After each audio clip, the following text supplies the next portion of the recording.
आपल्या आयुष्यात काही काही प्रसंग असे येतात जिथे मन आणि बुद्धी यांचा संघर्ष सुरू होतो. म्हणजेच प्रॅक्टिकल वर्सेस इमोशनल. प्रत्येकाची याबद्दलची वेगवेगळी मतं आहेत.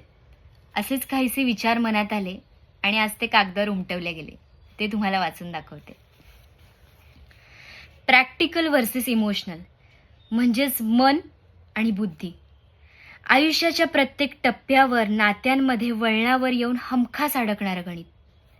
परत गणित म्हणलं की बुद्धी आली. पण जिथे सगळं आपुलकीने नीट करायचंय तिथे फक्त आपलंसं करणारं मनच आलं.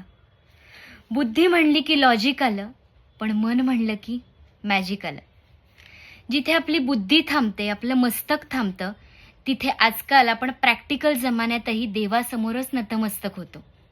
आणि मग देव काय बघतो? आपली बुद्धी, आपलं डोकं? नाही. तो बघतो आपले पाणावलेले डोळे, आपल्या मनातला भाव आणि आपल्या मनाची निर्मळता. आणि मग सुरू होतं ते मॅजिक. अशक्यही शक्य करणारं मॅजिक. मन आणि बुद्धी काय आहे? म्हणजे मला असं वाटतं की प्रत्यक्षात काय आहे आणि काय नाही याची आपापल्या पद्धतीने, विचारसरणीने पटेल अशी घातलेली सांगड म्हणजे बुद्धी. पण मन काय आहे? काय आहे, काय नाही याच्या पल्याड जाऊन मिळणारं उत्तर. कधी मिळणारं, कधी मिळवणारं. कधी झुरणारं, कधी जुळवणारं.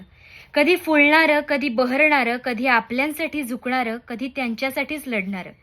कधी अश्रूंचा बांध फुटणारं, तर कधी आशेचा किनारा देणारं.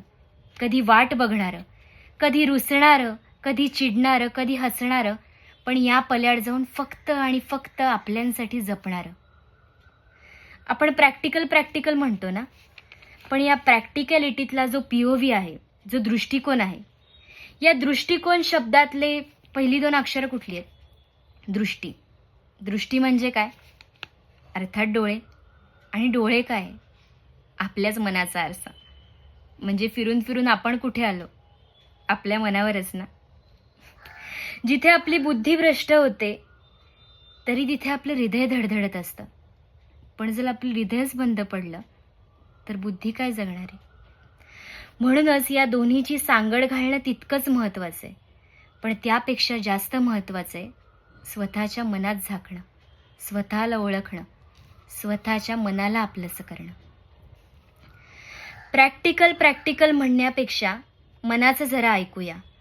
स्वतःबद्दलचं थोडंसं खरं आपल्या मनालाही आता सांगूया. तुझी दिशा, तुझी आशा, तुझं तेज, तुझा श्वास आहे.